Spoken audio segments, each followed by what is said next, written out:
Assalamualaikum warahmatullahi wabarakatuh. Pemirsa Media Center Sekolah Tinggi Agama Islam Miftahullah Ngelawak Kertosono, saya Rinu Arum Puspitasari bersama Yayasan Pondok Pesantren Miftahullah dan Sekolah Tinggi Agama Islam Miftahullah. Alhamdulillah pada kesempatan ini hadir narasumber kita, ibu yang sangat cantik dan sangat menginspirasi bagi kita semua, yaitu Ibu Lilis Rahmawati MPD. Selamat datang Ibu. Selamat datang. Assalamualaikum. Waalaikumsalam. Terima kasih sudah meluangkan waktunya di sini Bu. Sama-sama. Bagaimana kabarnya Bu? Alhamdulillah sehat. Ya. Selama 30 menit ke depan kita akan berbincang santai tentang mendidik anak dalam perspektif Islam ya Bu. Iya.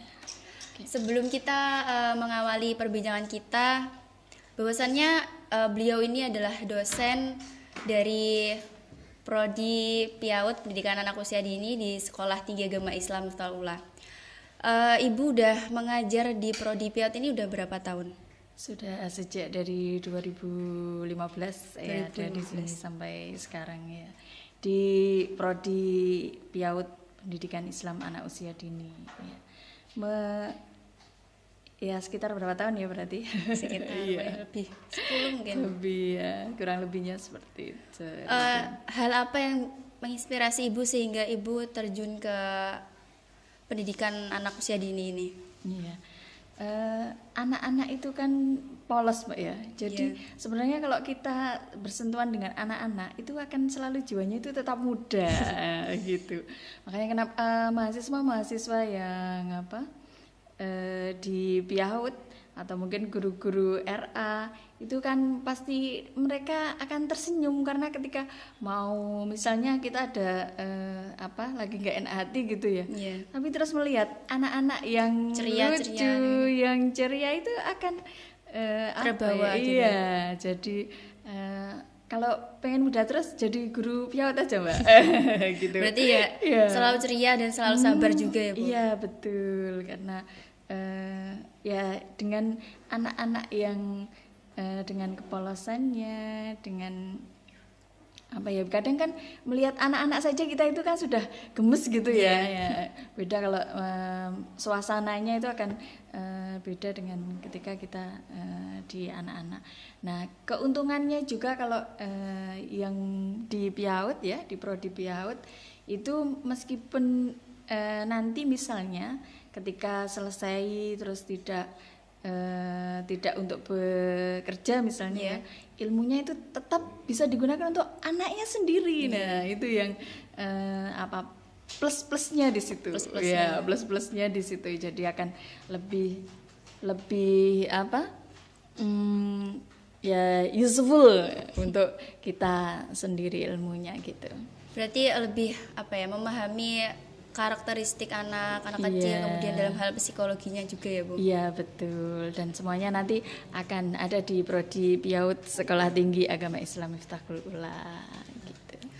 Mungkin Ibu bisa memberikan suatu inspirasi untuk para calon-calon mahasiswa baru yang sehingga mereka ingin untuk masuk Prodi PIAUD gitu. Apa yang membuat Prodi PIAUD itu menyenangkan atau memberikan suatu keunggulan gitu Bu? Ya, keunggulannya itu tadi yang sudah kita bahas tadi ya. Terus di Prodi PIAUD itu juga kita menjalin banyak kerjasama juga ya.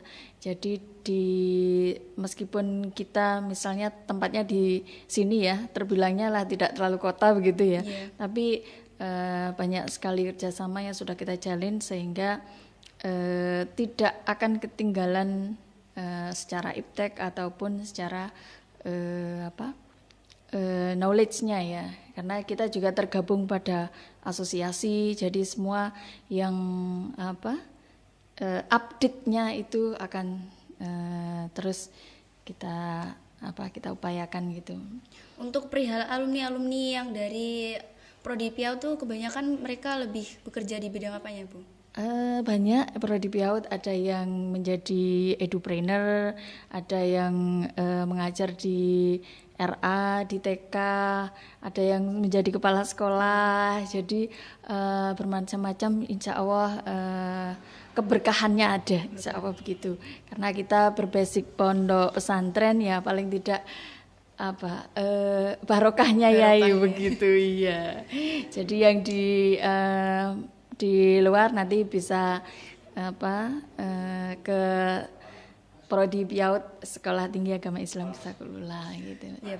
Yang saya ketahui tuh prodi PIAUD kebanyakan memang mayoritas perempuan Ibu. Apakah seumpamanya ada cowok yang mungkin masuk dalam prodi PIAUD tuh apa bisa atau gimana Bu? Iya bisa, ya? alhamdulillah ini prodi PIAUD juga ada laki-lakinya, tapi ya memang tidak banyak. Jadi hanya kalau saat ini masih satu yang masuk prodi PIAUD ya. Jadi mungkin ketertarikan mas-masnya ini belum seberapa ya. Jadi memang masih didominasi oleh perempuan ya. Iya. Mungkin karena masih bersinggungan dengan anak-anak kecil, jadi mungkin agak membutuhkan ketelatenan ya. Padahal nanti misalnya bapak-bapak itu juga bisa sebenarnya. Iya. Tapi kalau sama dalam hal pendidikan anak usia dini itu kan lebih banyaknya mempelajari tentang psikolog anak kan Bu. Apakah ada perbedaan contohnya kalau mengambil jurusan kayak psikolog ataupun dalam hal yang lain tuh apa yang membedakannya Bu? Iya, kalau di PIAUD otomatis semuanya disesuaikan dengan tahapan perkembangan anak-anak. Jadi untuk anak-anak usia dini tentu berbeda dengan anak-anak di masa-masa misalnya Remaja, iya itu semuanya ada tahapan-tahapannya ya, ada tahapan perkembangannya. Tentu ketika kita mengajar dengan anak-anak itu juga disesuaikan dengan perkembangan tahapan psikologi mereka. Nah, yang ketika kita mendidik anak-anak itu memang banyak sekali ya yang para pemikir itu yang mempunyai banyak pendapat-pendapatnya. Nah, kalau kita kaji dari perspektif Islam itu ketika kita mendidik anak itu yang pertama itu adalah keteladanan yang kita perlukan itu. Iya. Karena kalau keteladanan itu kan dilihat oleh anak. Iya. Tidak hanya diucapkan saja, tapi kita jadi role of play. Jadi modelnya itu kita sendiri ya. Jadi agar lebih bisa tertanam pada diri anak. Oke, coba sekarang saya minta tolong Mbak Arum ini ya. Yeah. Saya minta tolong praktekkan yang saya ucapkan ya. Yang saya ucapkan ya. Yeah. Jadi misalnya saya mata. Nah, nanti Mbak Arum juga pegangnya mata ya. Yeah. Hidung, nanti Mbak Arum pegangnya hidung ya. Oke ya, kita coba ya Mbak Arum ya. Oke. Mata, hidung, pipi, mata. Gimana Mbak Arum pegangnya, padahal saya kan tadi bilangnya praktekkan yang saya ucapkan ya. Yeah. Tapi ketika Mbak Arum melihat saya, meskipun saya bilang mata, tapi saya pegangnya hidung, Mbak Arum kan juga ikut hidung ya. Ikut menirukan. Iya, ikut menirukan. Nah, itulah pentingnya keteladanan. Jadi anak-anak itu tidak bisa kita bilangi saja, ayo salat. Nah, tapi mereka tidak tahu modelnya lah. Modelnya yang bilang ini enggak salat misalnya. Nah, ini enggak bisa. Jadi tidak akan masuk pada pada anak-anak. Karena mereka pertama belajar adalah yang mereka lihat. Jadi teladannya, contohnya itu. Misalnya ibunya bilang jangan main HP terus dong. Nah, padahal ibunya main HP. Nah, itu tidak akan mengena untuk anak-anak. Jadi sebelum kita menyuruh ke anak itu kita sendiri sudah harus jadi model ya. Kita itu harus jadi teladannya anak-anak. Kalau menyuruh mereka ayo ngaji ya berarti kita sudah harus ngaji ya, sudah kita contohkan ke anak-anak. Kita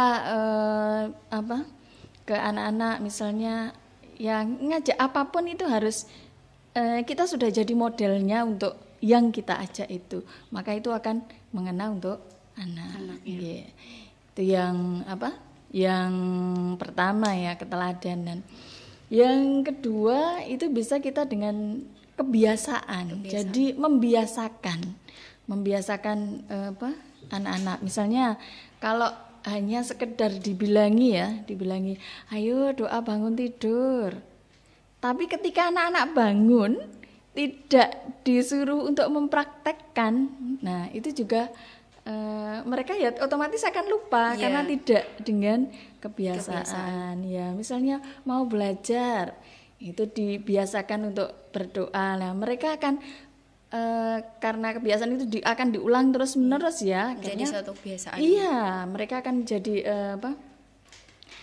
tahu. Jadi akan yang dilakukan itu ya akan terus menerus mereka lakukan. Jadi lebih ke apa ya, mereka tidak terasa.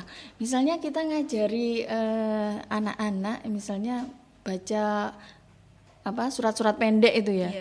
Kalau di setiap hari kita lakukan, meskipun mereka belum mengenal ya, tapi ketika setiap hari kita baca, setiap hari mereka tidak sadar kalau itu sedang menghafal. Padahal kan itu mereka sedang menghafalkan surat-surat pendek, tapi tidak terasa karena sudah setiap hari dilafalkan ya. Jadi tidak perlu misalnya harus hafalan terus didudukkan begitu ya. Anak-anak tidak sesuai dengan tahap perkembangan usianya. Jadi bisa lebih di setiap hari dilakukan, itu akan lebih mengena pada anak. Iya.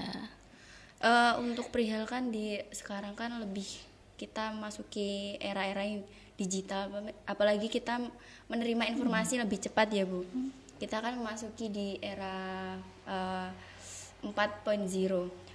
Perihal itu Bu, bagaimana sih Bu cara mendidik anak dalam perspektif Islam, apalagi di era digital ini ya? Kan ditakutkan anak yang sekarang kan main gadget ya Bu, terus menerima informasi yang sekiranya itu menghilangkan jati diri mereka sebagai mungkin seorang anak Islam ataupun seorang jati diri anak Indonesia gitu Bu.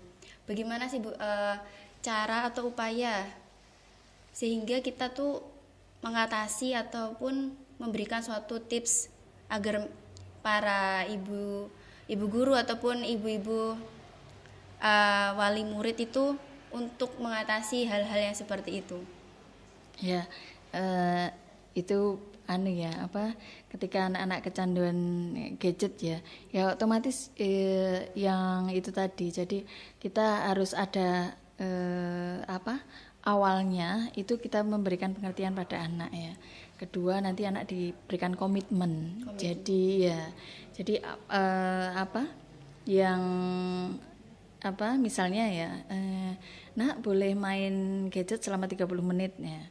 Berarti itu harus diberitahukan ke anak dulu. Jangan langsung misalnya diambil. Tidak ada komitmen ya, terus diambil dan seperti itu. Jadi harus diajak ngobrol dulu ya. Terus diberikan kesepakatan. Jadi nanti anak bisa menerapkannya. Saya melanjutkan yang tadi ya. Jadi yang pertama tadi ada keteladanan, yang kedua kebiasaan, yang ketiga ini bisa dilakukan dengan nasihat. Nasihat ini tidak harus menggurui ya, misalnya ayo ndang salat dan sebagainya. Nah, nasihat ini bisa diberikan dalam bentuk cerita, dalam bentuk kisah. Anak-anak itu senang sekali loh ya. Kalau kita ceritani begitu, mereka akan senang sekali. Jadi ada banyak buku cerita ya, bisa kita bacakan. Kita bacakan itu ada banyak hal yang kita ajarkan ya. Pertama adalah literasi juga. Jadi kita membaca di settingannya anak-anak di pemikirannya dia akan gini. Oh, dengan membaca itu kita bisa tahu. Nah, itu menumbuhkan curiosity-nya, keingintahuannya untuk cepat bisa baca.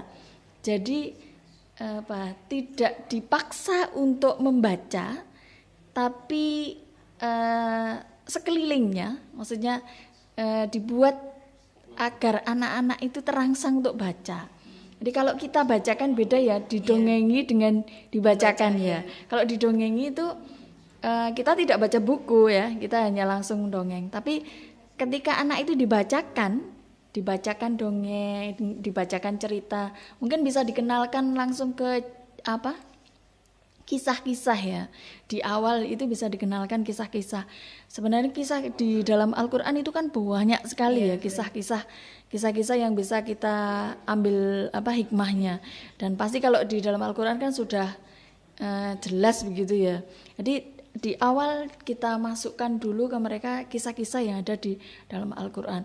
Sebenarnya tidak harus monoton, misalnya nabi ini, tapi kita misalnya tahu enggak kalau ikan paus itu, nah itu anak-anak akan ikan pausnya. Jadi tidak pada kata kunci Nabi Yunus misalnya, tapi kita alihkan, kita buat mereka itu tertarik pada pausnya, karena mereka ketika disebutkan Nabi Yunus begitu, otomatis ketertarikannya itu beda dengan ketika kita menyebutkannya itu ikan paus begitu. Jadi ketika ikan paus, bayangannya wah ikan paus itu yang seperti apa sih? Nah ketika ikan paus itu bisa menelan loh, Nabi Yunus itu bisa ditelan, mereka akan punya gambaran wah besar sekali dan sebagainya. Dan di situ selain kita bisa memasukkan nasihat ya, hikmah yang ada dari cerita itu, kita bisa masukkan bagaimana mengembangkan, membuat mereka ingin membaca. Nah, literasinya juga ada, terus nasihatnya juga mengena ke anak, karena yang diceritakan itu biasanya akan dikenang oleh anak-anak. Coba misalnya jenengan dulu pernah enggak diceritakan waktu kecil dulu misalnya, ya. Ada satu cerita misalnya dibacakan sama kakak atau sama ibu atau sama nenek, itu biasanya kan akan teringat. Iya, teringat betul, teringat ketika sudah beberapa tahun itu masih. Apalagi juga tentang kenangan kayak semuanya jatuh gitu loh. Iya. Kan emang di usia-usia segitu kan kayak memorinya tuh kuat gitu. Iya, betul. Iya. Memang di golden age itu memang memori-memori anak itu memang lebih lekat ya.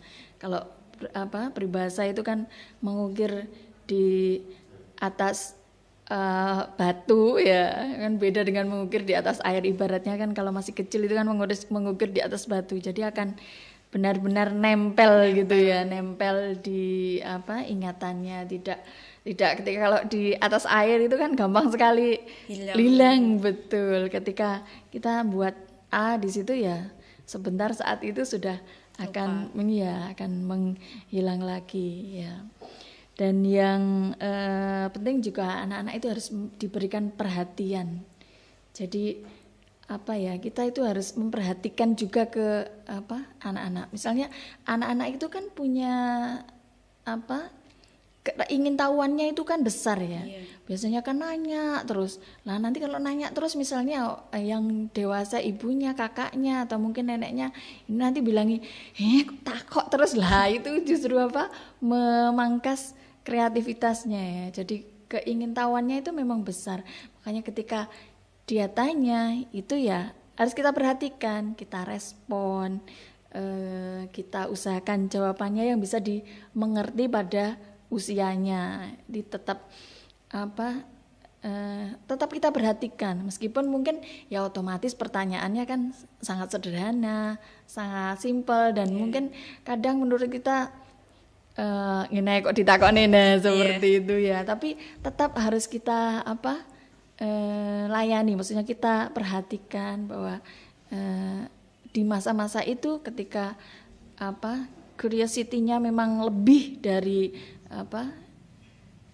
daya ingin tahunya itu besar, maka itu yang harus kita kita arahkan dengan baik. Ya, itu. Berarti itu tadi beberapa kutipan dari buku, Bu. atau dari apa? Ada beberapa pendapat ya. Kita ngambilnya dari perspektif Islam ya. Jadi Abdullah Nasih Ulwan itu di kitabnya Tarbiyatul Aulad fil Islam itu beliau menyebutkan dasar-dasarnya itu. Ada beberapa tokoh juga yang dari Barat ya, seperti Maria Montessori, Piaget itu. Nah, kita mengkajinya dari sisi perspektif Islam.